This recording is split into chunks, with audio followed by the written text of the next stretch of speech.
dando pues el ángulo superior interno, el ángulo superior externo y el ángulo inferior. Son tres ángulos, por supuesto que es un triángulo, ¿no es cierto?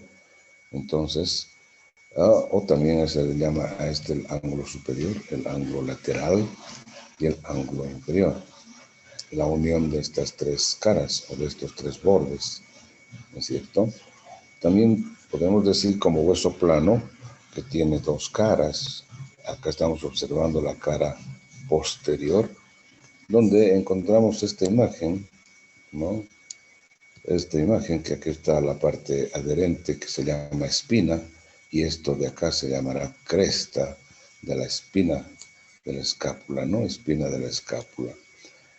Es una porción ósea que se encuentra en la cara posterior, también de una dirección oblicua, de abajo para arriba, de medial a lateral, ¿sí?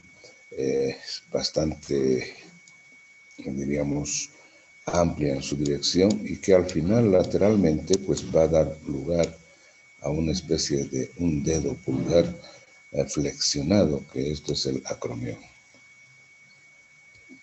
¿no? De todos modos, vemos acá otro elemento, ¿no? Que su base está a nivel del borde superior, ¿sí? Y que esto se va a denominar entonces el proceso coracoides, ¿ya? También podemos observar que esta espina del omóplato está dividiendo en una superficie que se llama supraespinosa y en otra superficie que se denomina infraespinosa. Estas fosas van a dar origen particularmente a dos músculos, al supraespinoso y al infraespinoso, que en determinado momento avanzaremos y diremos que estos son o pertenecen, ¿no es cierto?, al grupo de los músculos rotadores.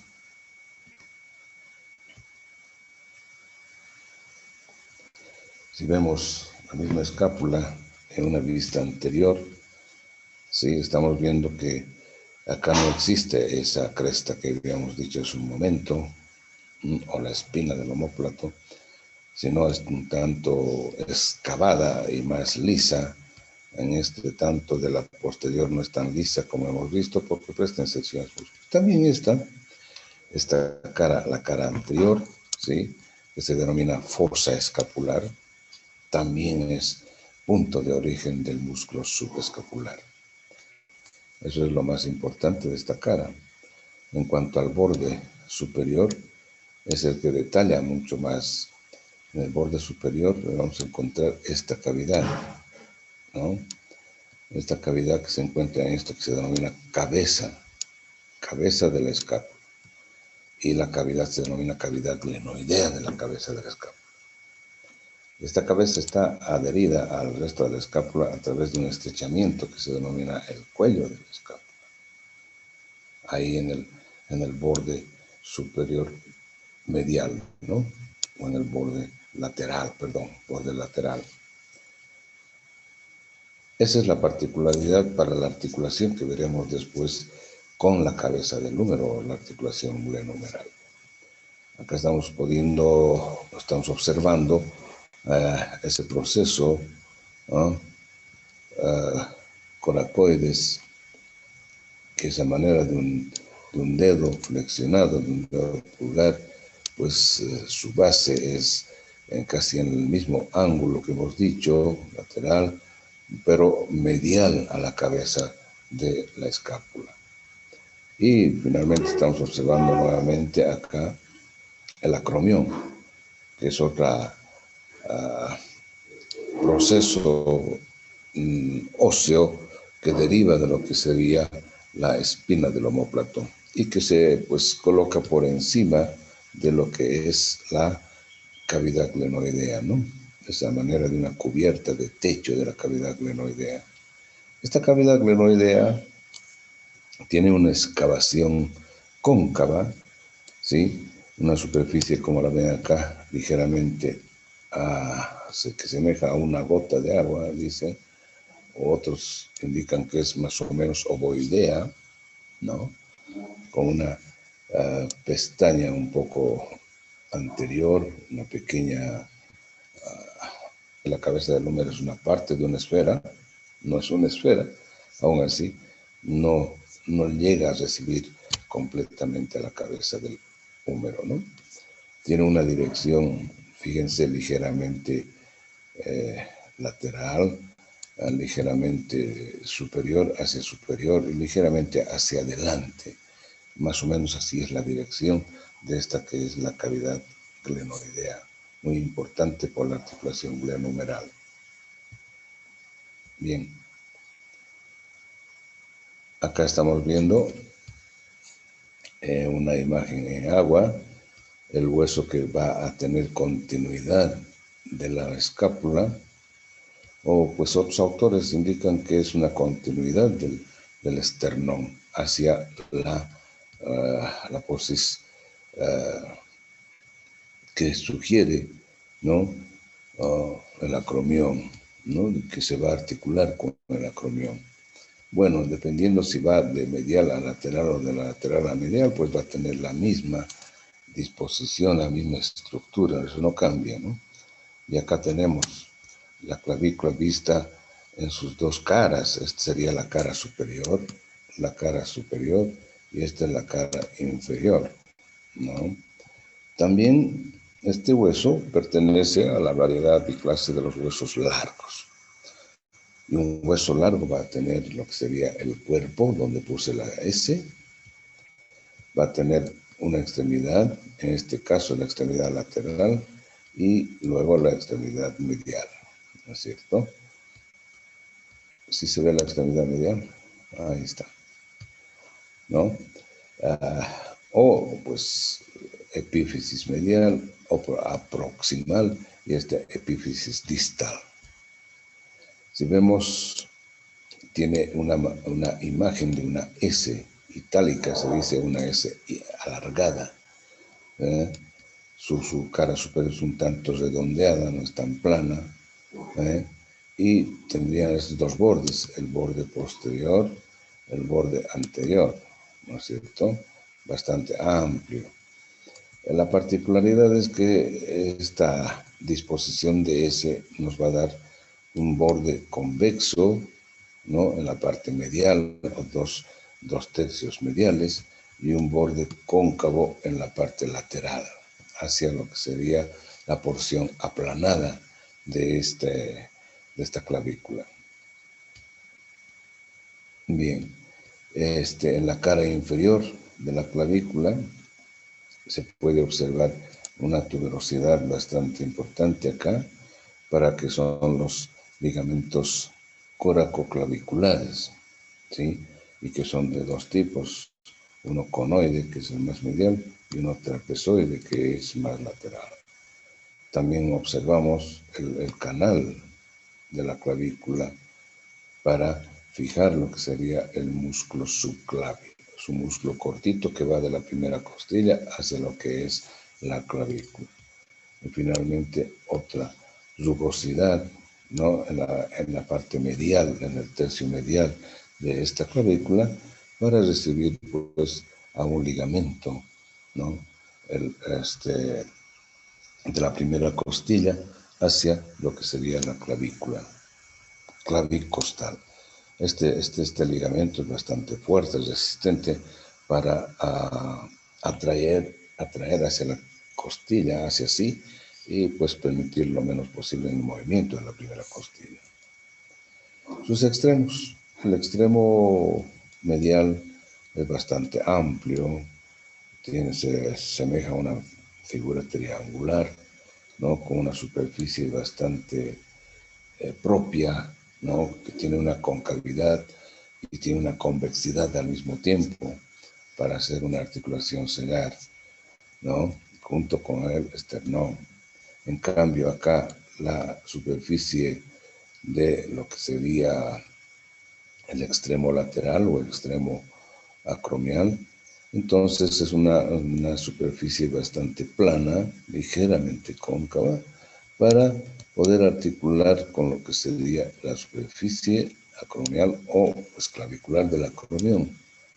Entre estos dos huesos va a existir un pequeño disco interarticular para hacer mucho más móvil esta articulación. Sin embargo, ya veremos esa articulación posteriormente. Entonces hemos hablado de la extremidad lateral, de la extremidad proximal, de ambas caras, ambos bordes, ¿no es cierto? No se olviden que los bordes son diferentes dependiendo en qué segmento de la clavícula vamos a hablar. Su tercio medial, su tercio medio, su tercio lateral, etc. ¿Alguna pregunta sobre los dos huesos antes de proseguir?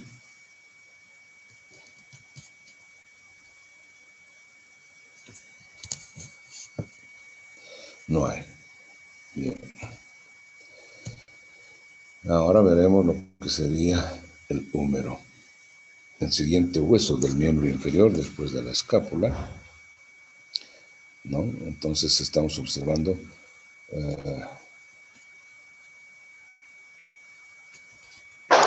en una vista anterior, ¿no es cierto? Y esta es una vista posterior del húmero.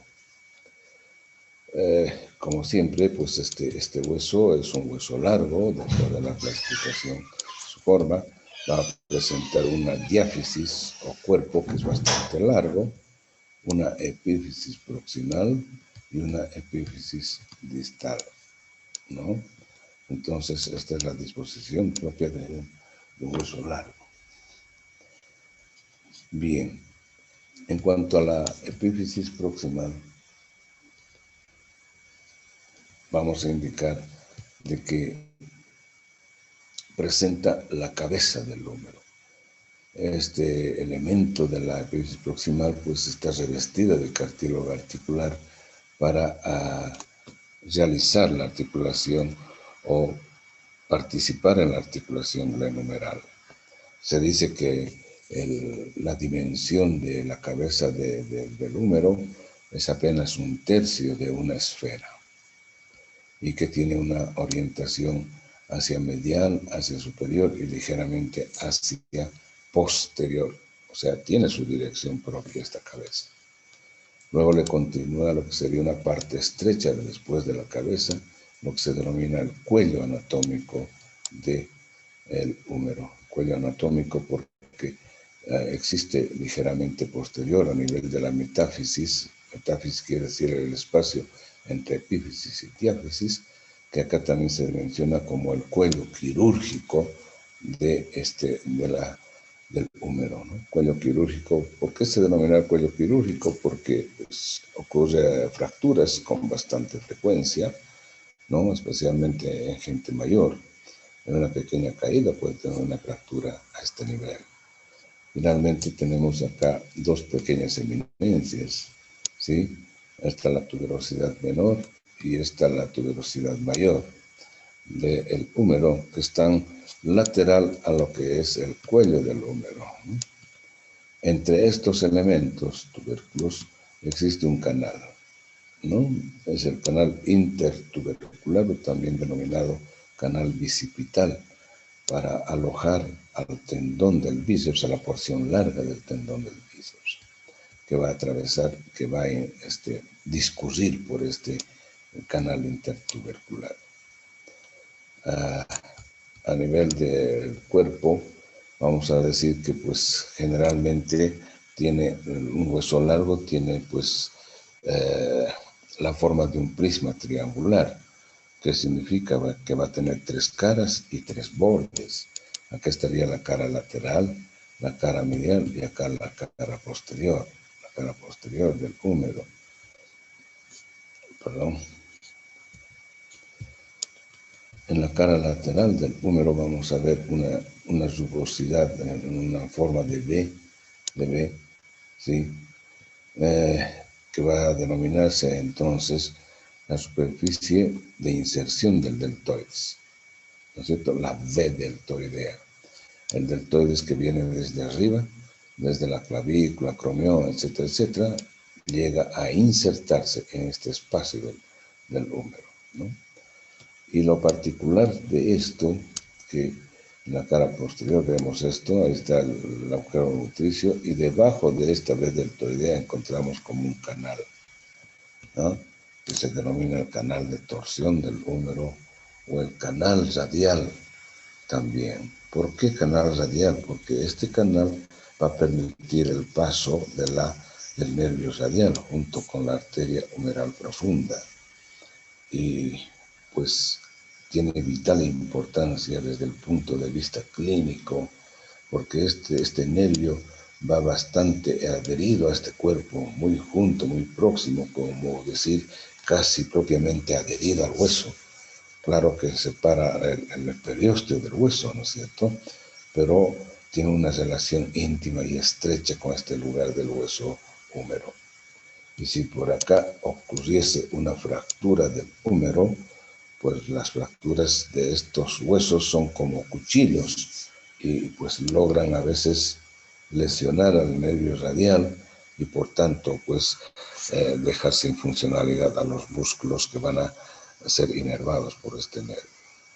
Esa es la importancia de hablar sobre este lugar del húmero. Bueno, en la cara o en el epífisis distal, pues es un tanto difícil explicar. No sé, a veces los jóvenes no tratan de entender esto. Bueno, es una parte ensanchada del cuerpo del húmero que se ensancha hacia lateral y hacia medial, pues dando que su diámetro transversal es mayor que el diámetro anteroposterior. Ya veremos la secuencia anteroposterior en otra imagen, ¿sí? Que va a estar pues disponiendo acá dos superficies articulares. Primero diremos acá que es el capítulo radial, es una eminencia redondeada, pues lateral de esta epífisis. Luego tenemos acá lo que sería la otra superficie articular, que es la tróclea del húmero, separados por un pequeño canal, ¿sí? Trócleo capitular, ¿no? Entonces, la capítula o el capítulo, pues se denomina también cóndilo del húmero. Antes llamábamos cóndilo, pero ya se denomina ahora diferente. Superior a cada uno de estos espacios vamos a encontrar lo que sería, fíjense, la epitróclea o el epicóndilo medial, y acá otro espacio que se denomina el epicóndilo lateral. Entonces hay dos epicóndilos por encima de los cóndilos, que son puntos de origen de músculos muy importantes del antebrazo, ¿sí? Y luego pues de acá viene lo que se denomina la cresta supracondilia medial y la cresta supracondilia lateral. Igualmente son puntos de origen de algunos músculos que veremos posteriormente. La particularidad más importante de la articulación troclear o de la superficie troclear es que esta superficie troclear tiene más o menos esa disposición. Ya se denominan vertientes. Esa sería la vertiente medial y esa sería la vertiente lateral de esta superficie denominada tróclea. Y están funcionadas a través de un canal, ¿no es cierto? El canal de la vertiente. Entonces, a esto se denomina superficie troclear, porque después vendrá acá el cúbito con unas superficies similares, que sería la vertiente medial de la superficie articular del cúbito y la vertiente lateral, y unidas por una cresta. En este caso es la cresta de la vertiente cubital. Entonces, el húmero tendrá un surco para recibir a la cresta del cúbito. Y son paralelas estas superficies articulares tanto del húmero como del cúbito, ¿no es cierto? Ya veremos enseguida cómo es esta superficie. Por tanto, pues van a conformar lo que sería la articulación troclear, ¿verdad? Luego también tenemos unas pequeñas fosas acá, ¿no es cierto? La fosa ulnar, o también se llama la coronoidea, o la coronoidea, donde viene a relacionarse el tubérculo coronoideo ¿sí? O la pops coronoides, ¿no? Y acá, encima del capítulo, encontramos otra fosa, la fosa radial, donde va a ir a encajarse en lo que sería la cabeza del radio. Y finalmente, en la cara posterior tenemos otra gran fosa, una fosa mayor todavía, más grande que las otras, ¿no? Acá la fosa olecraneana, donde va a alojarse el pico del olecranon cuando uno realiza la extensión total del codo. Entonces estas fosas son importantes para recibir algunas eminencias que tienen los huesos, tanto radio como cúbito, ¿no es cierto? ¿Alguna pregunta, alguna duda?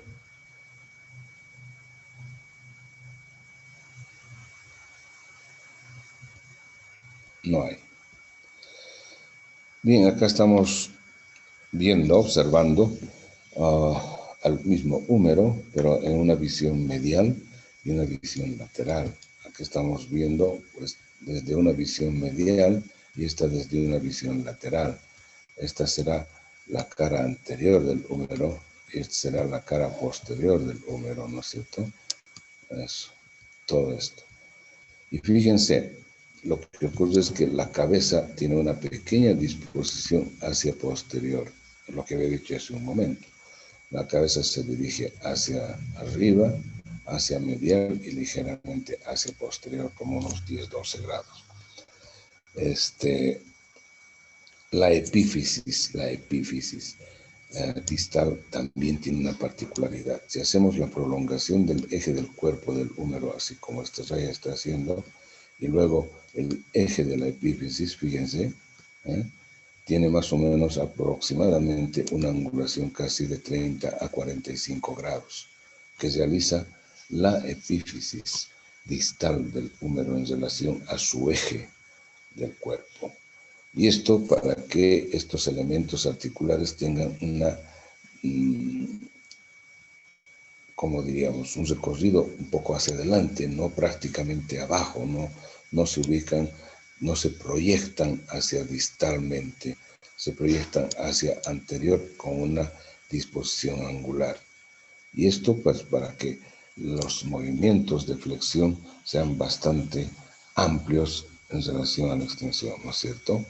Porque si fuera solamente inferior esta superficie articular, si fuera acá abajo la superficie articular, solo podríamos hacer una flexión de 45 grados, no podríamos hacer mucho más. No podríamos pegar el antebrazo sobre el brazo. Entonces es particularidad muy importante considerar esta angulación que tiene el hueso húmero.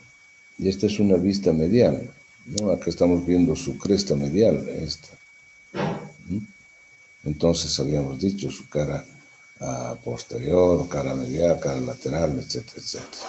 Acá esta cresta medial, ¿no es cierto? Que viene a terminar en lo que sería la eminencia supratroclear, ¿no es cierto? Supratroclear, porque al lado lateral es la supracapitular, ¿no? Bien. Y en esta disposición estamos viendo pues que el eje de la cabeza tiene esa ligera oblicuidad que hemos dicho, ¿no? Y que tiene que coaptar esa oblicuidad que le está presentando también la cavidad glenoidea, ¿no? Hemos indicado que la cavidad glenoidea tiene más o menos una disposición ligeramente anterior y esta tendrá ligeramente posterior para hacer una coaptación mucho más, diríamos, amplia en cuanto a la movilidad que necesita y precisa. Y acá también estamos observando esa disposición articular que tiene el húmero para con el cúbito, porque el radio no articula con el húmero acá en la proximal, solamente el cúbito. ¿Alguna pregunta, jóvenes?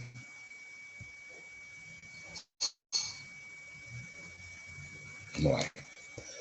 Bueno, se entiende bastante rápido todo. Habíamos considerado ahora como clínica, ¿sí? podemos decir que pues esta epífisis proximal del húmero tiene una serie de disposiciones para fractura, ¿no? Habíamos indicado, por ejemplo, aquel espacio que estaba por debajo de las tuberosidades mayor y menor, que considerábamos el cuello quirúrgico. Y acá es donde ocurre con mayor frecuencia esas fracturas, ¿no? A nivel de la metáfisis del húmero o a nivel del cuello quirúrgico. También podemos decir que ocurren algunas otras fracturas a nivel del cuello anatómico de la cabeza del húmero. Si ocurre este tipo de fracturas, pues quita la irrigación que tiene la cabeza, ¿no? Desde la disposición que tiene. Y si disminuye en gran parte la irrigación hacia la cabeza, pues esta cabeza se va a morir, se va a necrosar, ¿no? Muchas veces hagamos lo que hagamos, esta cabeza se muere. Y obviamente tendrá que venir un reemplazo articular, ¿no? Otra cabeza, pero ya, como diríamos, virtual. Una cabeza pues, que muchísimas veces es de plástico y también existen de fierro para una cavidad glenoidea que puede también cambiarse.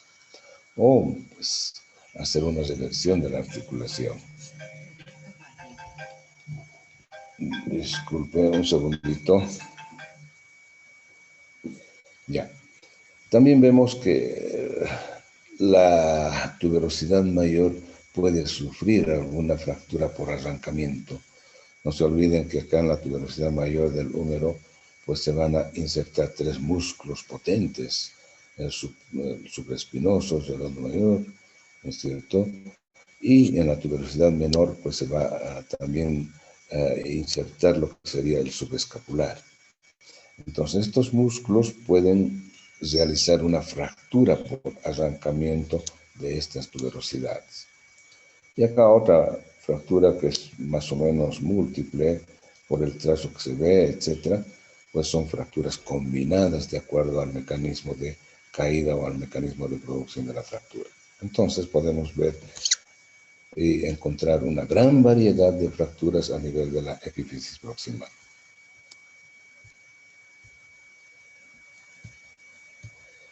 Bien, veremos ahora lo que son los huesos del antebrazo, huesos que se denominan radio, pues el radio es el hueso que está en el lado lateral o externo, y el cúbito, estos dos huesos, que es el hueso paralelo al radio, pero en la disposición medial del antebrazo. ¿Ya?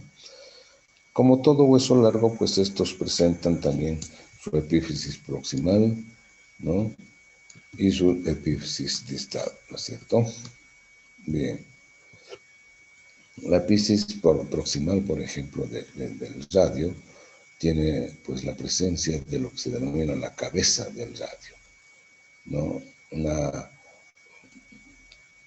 Un elemento pues circular como un platillo y que tiene una superficie cóncava en la parte más superior de esta cabeza, obviamente para recibir lo que sería al capítulo del húmero. ¿Ah? Esta superficie circular es prácticamente superficie articular en su integridad, siendo un poco más ancha en la parte medial. A ver, un segundito.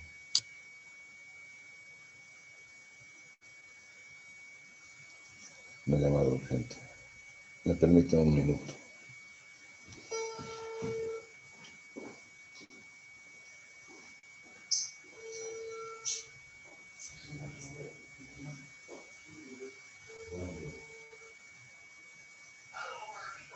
Lo repito, estoy en clases, hermano, es urgente.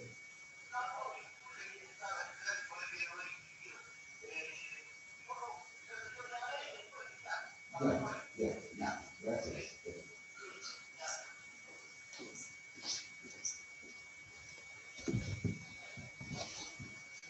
Bueno, con las disculpas del caso. Continuamos entonces la explicación de esto. Por debajo de la cabeza del radio vamos a encontrar lo que sería una parte estrecha que va a unir al resto del cuerpo y que sería el cuello del radio. Y finalmente, ligeramente inferior, vamos a encontrar una gran tuberosidad, ¿sí? Que tiene una disposición anteromedial, no es netamente anterior y tampoco es netamente medial, no es en el nivel del borde medial, sino es una disposición anteromedial, la tuberosidad bicipital. La tuberosidad bicipital para pues, recibir la inserción del músculo bíceps. Luego tenemos acá una disposición un tanto rara, ¿no es cierto? Que es la línea oblicua de la cara anterior del radio y la fosa también. Este es el cuerpo del radio y como todo cuerpo de hueso largo, pues tiene esa disposición que les dije, ¿no? que presenta pues la forma de un prisma triangular, o sea, 3 caras y 3 bordes, ¿no es cierto? Estamos viendo la cara anterior, ¿no? Y a nivel de la cara posterior tendrá una cresta posterior, dividiendo en una cara posteromedial y posterolateral, ¿no es cierto? Entonces, particularmente en la parte más baja de este cuerpo, a nivel del tercio inferior, se va como diríamos, ampliando la base de esta cara a través de 2 pequeñas crestas, ¿no? Las crestas lateral y medial del húmero, que van a terminar en la epífisis distal del húmero. Esta epífisis distal del húmero es aproximadamente como una pirámide cuadrangular, ¿no? Que presenta una base, la superficie articular misma del radio, ¿no? Una cara lateral, una cara medial que tiene una superficie articular, ¿no? Una superficie articular ulnar para recibir al cúbito. Esta sería la cara lateral y esta sería la cara medial, disculpen. La cara medial es la que va a presentar esa superficie articular y la cara lateral se prolonga hacia inferior por la presencia de lo que sería la apófisis estiloides del radio, ¿no? Y en la cara dorsal o posterior va a presentar una cresta, la cresta media del radio, ¿no? La cresta media del radio que va a dividir 2 superficies a manera de canales, ¿no? Para el paso de los tendones de la mano, de los músculos de la mano. Esa es la disposición más o menos del radio. Luego veremos las superficies inferiores, las superficies articulares de estas epífisis, de ambos, del radio y del cúbito. El cúbito o ulna, que habitualmente se le menciona ahora ¿sí? Va a presentar también dos extremidades, una epífisis proximal, una epífisis distal, ¿sí? Y una epífisis proximal, ¿no? Esta epífisis proximal, un segundito, voy a...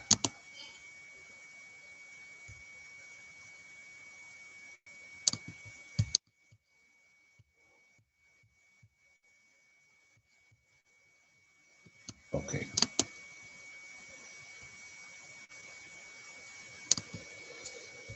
Bien, la epífisis proximal presenta 2 procesos muy importantes. Procesos que son alargamientos mismos del cuerpo del cúbito o de la ulna, ¿no? Esta que se ve de la cara posterior bastante intensamente, este proceso que se va hacia arriba, ¿no? Verticalmente, que se denomina olecrano y que además hacia anterior presenta esto como un pequeño pico, el pico del olecrano. En su cara anterior, el olecrano presenta 2 superficies articulares, ligeramente cóncavas, divididas por una cresta. No se olviden, a esto vamos a llamar vertientes, ¿no es cierto? Vertientes medial y vertiente lateral, ¿no? Entonces, a esto va a encajar, va a ser congruente esta superficie articular con la superficie articular troclear del húmero, ¿no? Entonces esta es una tróclea, evidentemente. Y en la cara posterior de este proceso, pues tiene una bastante rugosidad y más en la parte superior para prestar inserción también a un músculo, ¿no? Al tríceps. Luego tiene una parte estrecha a manera de cuello después de la superficie articular y un poco tanto abajo se ensancha pues para presentar primero lo que sería la superficie articular, acá una superficie articular, la superficie articular radial para recibir el radio, la cabeza del radio. Y finalmente un proceso tuberositario, ¿no? Que se denomina la apófisis coronoides o tubérculo coronoideo. Ya es y 15. Y finalmente una superficie articular, perdón, una rugosidad que presta inserción al músculo braquial que va a venir a insertarse acá. ¿Sí? Bien, esto es lo que presenta la epífisis proximal de la ulna. La epífisis distal de la ulna es a manera también de una cabeza, algo similar a la cabeza del radio. ¿Sí? Es una cabeza bastante circular, cilíndrica, ¿no?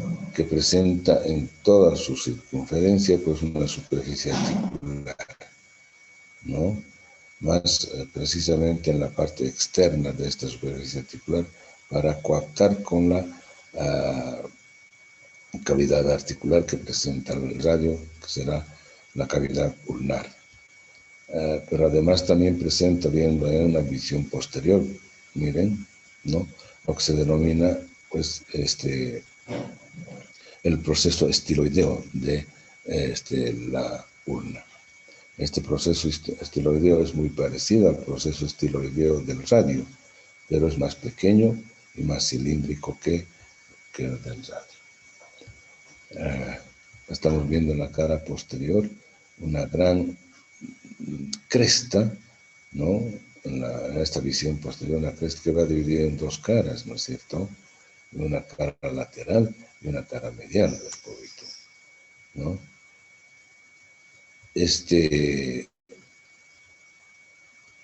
Serían los elementos más resaltantes que presenta tanto el cuerpo como las epífisis distales.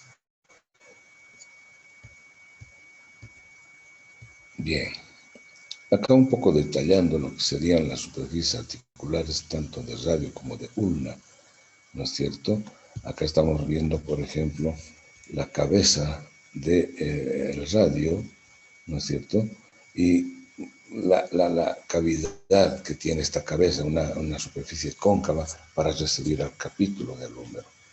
Y acá la superficie que hemos hablado como una tróclea. Esta tróclea del cúbito presenta una cresta central y sus vertientes, tanto lateral como medial, para coaptar con lo que sería la misma tróclea del húmero, ¿no? Eso es lo particular de esto. En cuanto a la superficie inferior, estas son las superficies superiores, epífisis proximales, y estas serían las inferiores o de la epífisis distal, tanto del radio como del cúbito. La superficie articular distal del radio presenta una forma más o menos triangular, ¿sí? Una forma más o menos triangular, que va a ser dividida en dos partes por una cresta anteroposterior, ¿no es cierto? Va a presentar una superficie cóncava, también asimismo triangular, para recibir al escafoides, ¿no? Para la articulación radioescafoidea. Y una superficie otra cóncava más larga que ancha para recibir al semilunar. Entonces, estas dos superficies articulares del radio están recibiendo a dos huesos del carpo. Y esta superficie articular del cúbito, pues no recibe a ningún hueso, sino acá se va a ubicar lo que sería el disco interarticular entre cúbito y los dos huesos correspondientes del carpo, ¿no es cierto? Entonces, tenemos esta disposición que solamente el hueso radio va a articular con el carpo, por tanto esa articulación se va a denominar radiocarpiana y no sería radio ulnacarpiana. Recuerden que el hueso ulnar no va a tener articulación con los huesos del carpo, tan solo el radio. ¿Está claro? Y luego pues acá una pequeña consideración de lo que sería la articulación radio-ulnar proximal, que la superficie cóncava que presenta el cúbito recibe prácticamente a la superficie convexa del radio para determinar este tipo de superficie. Finalmente, en la parte inferior también vamos a tener la presencia de la articulación radio-ulnar distal, que el radio está recibiendo con una disposición cóncava anteroposteriormente a la convexidad de la cabeza del cúbito, ¿no es cierto? Entonces estas dos articulaciones son esenciales para ver para ver el movimiento que puede realizar el antebrazo en determinado momento, ¿no es cierto? Acá estamos observando una vista posterior del antebrazo, una vista anterior del antebrazo. En esta vista anterior del antebrazo radio, ¿no?, en disposición lateral, y el cúbito en disposición medial.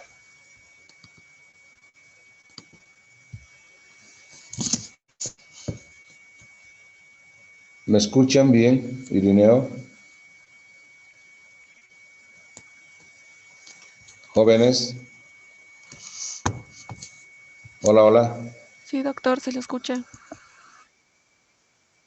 Gracias, es que me pareció acá que mi internet está inestable. Bueno, qué bueno. Bien, entonces, ¿qué podemos decir ante esta imagen? Que el cúbito hace de poste o de pivot para pivotear al radio. ¿Entienden? El cúbito se queda en su lugar y si nosotros queremos girar el antebrazo de este modo, a esta disposición, fíjense, el radio va por encima del cúbito para realizar lo que se denomina la pronación. En este momento, acá, está existiendo la disposición que se denomina supinación. Esa es la disposición normal anatómica que presentan los dos huesos del antebrazo. Y cuando giramos el antebrazo hacia el medial, fíjense, el radio cruza el cúbito y en este momento tenemos lo que se denomina la pronación del antebrazo. Entonces, estas dos cabezas, tanto de radio como de cúbito, logran realizar este movimiento de rotación, ¿sí? Supinación hacia pronación. Bien. En cuanto a los huesos de la mano, ya habíamos dicho que tenemos en la mano 27 huesos. Estos 27 huesos dispuestos en 8 huesos del carpo, 5 huesos del metacarpo y 14 huesos de las falanges, ¿no? Existen 3 falanges en los 4 dedos, desde el índice hasta el meñique. Y solamente en el pulgar tenemos 2 falanges, la proximal y la distal, no tiene la media. Bien. En cuanto al carpo, en cuanto a los huesos del carpo, podemos indicar que son unos huesitos pequeños, bastante pequeños, de una forma irregular pero cúbica, ¿sí? Como tienen disposición cúbica, pues van a tener articulaciones tanto por adistal, aproximal y lateral y medialmente. Estos huesitos del carpo están dispuestos en 2 hileras, una hilera proximal, o también se llama la primera fila del carpo, ¿no? Y la segunda hilera distal, ¿no es cierto? O la inferior del carpo.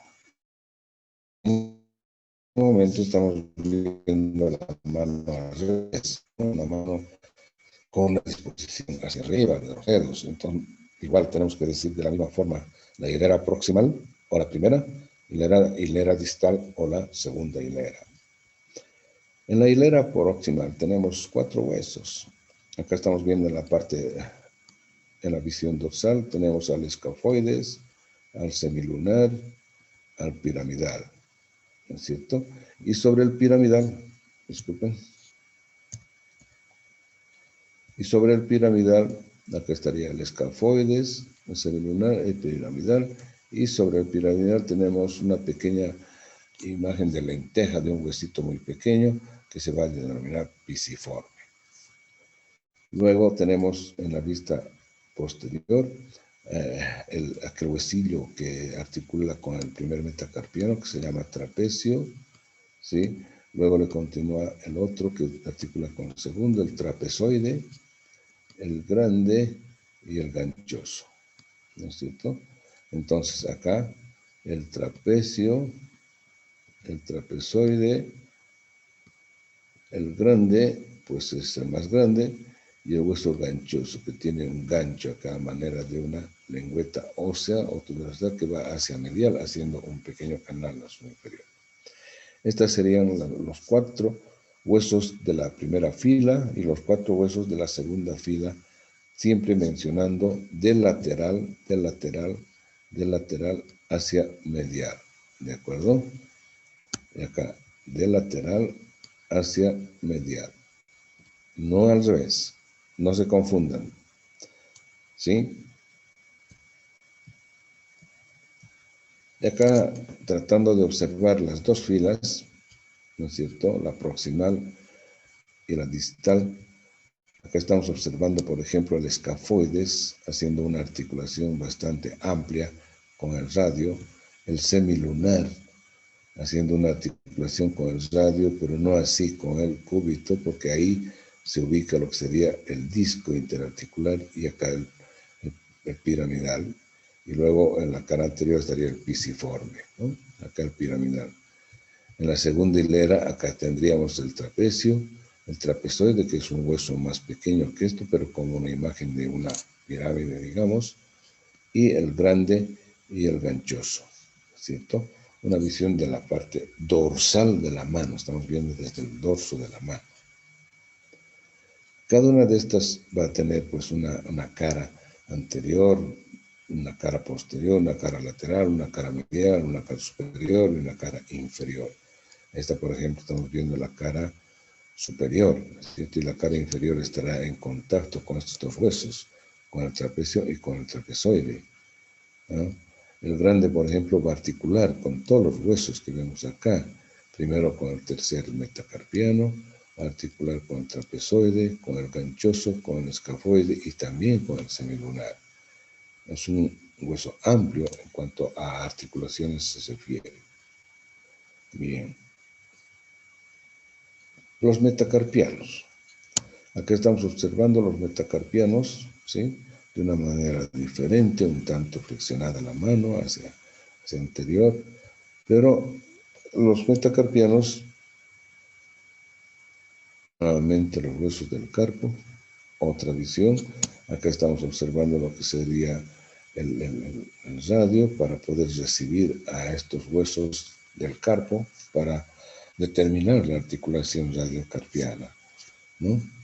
Acá también nuevamente estamos observando la articulación entre ambas hileras, entre la hilera superior y la hilera inferior. Fíjense, el trapecio, trapezoide grande y ganchoso, ¿no es cierto? Acá el escafoides, el semilunar, el piramidal y el pisiforme. Bien, en cuanto a los metacarpianos.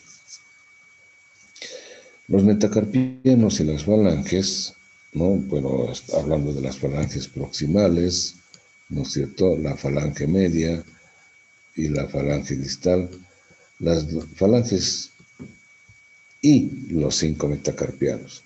Estos huesos metacarpianos, las falanges proximales y medias, pues tienen la disposición de un hueso largo. Tienen la imagen de un hueso largo, según la clasificación de los huesos por su variedad. Entonces, ¿qué va a tener? Va a presentar pues un cuerpo o una diáfisis, una epífisis distal, una epífisis proximal. Cada uno de estos huesos, tanto las falanges medias como las falanges proximales y los metacarpianos. Hablando de los metacarpianos, el primer metacarpiano es el hueso más corto de los 5, y es el hueso más grueso de los 5, sucediéndole el tercer metacarpiano. El tercer metacarpiano sería el más largo de los 4 metacarpianos siguientes al primero. No se olviden que tenemos que ir de lateral a medial para denominar estos. Este sería el primer metacarpiano, el segundo metacarpiano, el tercer metacarpiano, el cuarto metacarpiano y el quinto metacarpiano. ¿Sí? A nivel de las apófisis proximales, o las epífisis proximales, perdón, ¿sí? Se denomina base del metacarpiano.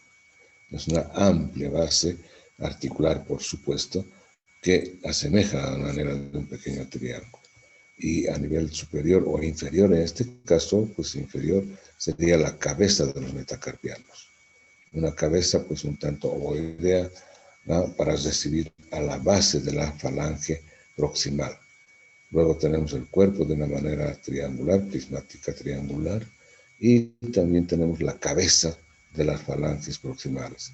Estas cabezas de las falanges proximales van a presentar ya la particularidad de formar una superficie articular denominada tróclea.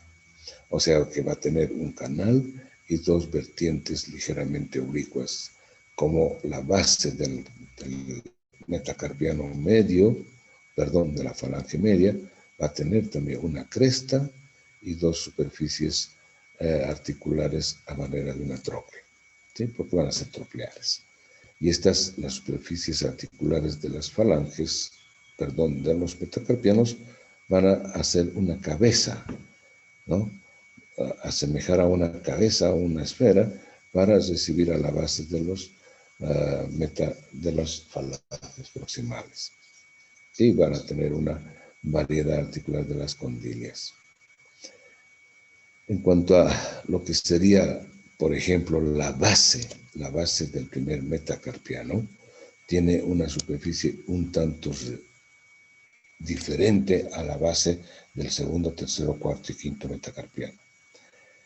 Esta articulación trapecio-metacarpiana va a pertenecer a la variedad de las celar o encilla de montar. Por tanto, la articulación va a ser muy diferente a las articulaciones del segundo, del tercero, cuarto y quinto metacarpianos con sus respectivos huesos. De manera que cuando veamos las articulaciones de todos estos huesos, vamos a ver la superficie articular típica de estos 2 huesos, tanto del primer metacarpiano como del trapecio. ¿Sí? ¿Qué más podemos observar en esta disposición de los huesos de la mano? Una cosa muy importante, es decir que, por ejemplo, los metacarpianos tienen una cara dorsal bastante lisa, plana, ¿no?, y una cara ventral o anterior con una cresta, para así dividir entonces en 3 caras y 3 bordes. Esta sería la cara posterior bastante lisa, tanto desde el primero hasta el quinto. Obviamente, si ustedes se van a tocar en la mano, vamos a ver esa disposición. Y una cresta a nivel de la, no sería cara, pues la cresta anterior, o borde anterior de los metacarpianos, dando así una cara lateral, una cara medial y una cara dorsal. Tiene 3 caras y 3 bordes. Lo propio va a ocurrir y acontecer en lo que serían las falanges, tanto proximal como media, para que la parte dorsal sea lisa y tener una buena disposición de, diríamos, de recorrido de los tendones dorsales, que son los tendones extensores de la mano. Bien. Y finalmente las falanges distales, que también tienen una base y una epífisis dispuesta a manera de una lanza, de una punta de lanza, ¿no? De una punta de lanza, y que se pues, presenta una disposición bastante plana, no es circular. La epífisis distal de las falanges distales tiene esa imagen, esa figura de una punta de lanza, pero aplanada, ¿sí? Prácticamente para recibir a los lechos unguiales de cada uno de ellos. Tan solo la base es bastante amplia, algo circular, para contactar con la cabeza de las falanges medias. Y ya les dije, va a formar aquella forma articular típica de las trocleadas. Las interfalángicas son esa variedad de articulaciones. Bien, y no olvidarse, aquí estamos observando que el dedo pulgar solo presenta una falange proximal y una falange distal, no tiene falange media. Ok. Clínicas sobre los otros huesos en cuestión. Esta primera clínica, por ejemplo, la fractura de la diáfisis del húmero. Habíamos indicado que en cuanto a fracturas tenemos una gran variedad de estos, ¿sí? Pueden ser solamente de 2 fragmentos, de 3 fragmentos o de muchos fragmentos, multifragmentarios. Que si esta fractura, por ejemplo, esta que estamos mostrando acá, se realiza de esta manera, un tanto oblicua a nivel del tercio medio, por donde va a transcurrir lo que sería el nervio radial, ¿no? Cuando se separan estos fragmentos y luego regresan a unirse, como esto que vemos acá, realizan el corte del nervio a manera de una tijera o a manera de un cuchillo. Entonces, considerar un tipo de fracturas a nivel del cuerpo del húmero, es muy riesgoso en cuanto a una probable lesión del nervio radial. Tenemos que tener alerta nuestra imagen en el cerebro de que esto puede acontecer. Aquí estamos viendo una radiografía de esta fractura de húmero y la reposición con una placa y sus tornillos, ¿no? Para reponer la funcionalidad de este hueso. Siempre, pues, durante la cirugía también, con el sumo cuidado de no dañar al nervio radial. Este es otro tipo de fracturas bastante frecuentes y más que en las personas mayores. Cuando sufren una caída y cuando la caída es más o menos así, con sobre la mano, diríamos, la caída sobre la mano, con una extensión de la articulación de la muñeca, va a ocurrir lo que se denomina, ¿no?, la fractura de Colles. Sin embargo, cuando la caída es con una mano en flexión, ¿sí?, en flexión, va a ocurrir lo que se denomina la fractura de Smith, ¿no? Esta fractura es a nivel de la epífisis distal, o sea, a nivel del radio principalmente, y puede acontecer también paralelamente una fractura del cúbito o de la ulna, más que todo de la apófisis estiloides, del proceso estiloides de la ulna, que es concomitante a la fractura de la epífisis del radio. En esta otra imagen inferior derecha estamos observando, ¿no?, esa fractura de la epífisis distal del radio, ¿no?, cuando uno ya sea cae con una extensión de la mano o con una flexión de la mano, sobre esta flexión o sobre esta extensión. Acá nos muestra la disposición que va a presentar el fragmento distal sobre el fragmento proximal. Sin embargo, se dice que es una fractura como el dorso de un tenedor, ¿no? Como el dorso de un tenedor. Y eso es lo que nos hace recordar que sería una fractura de Colles. Estas son las imágenes de las fracturas más frecuentes a nivel del miembro superior. Hemos visto las fracturas de la cabeza del húmero, cuando avanzamos cabeza del húmero, y fractura de la diáfisis del húmero y fractura de la epífisis de radio. Son las fracturas más frecuentes que suelen ocurrir a nivel del miembro superior. Creo que con eso terminamos y muchísimas gracias por su atención y presencia, jóvenes. ¿Alguna pregunta antes de cerrar esto?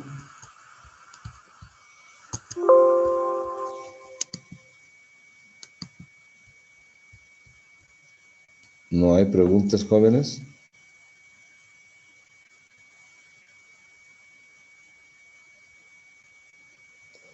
Quiero saber cuántos son.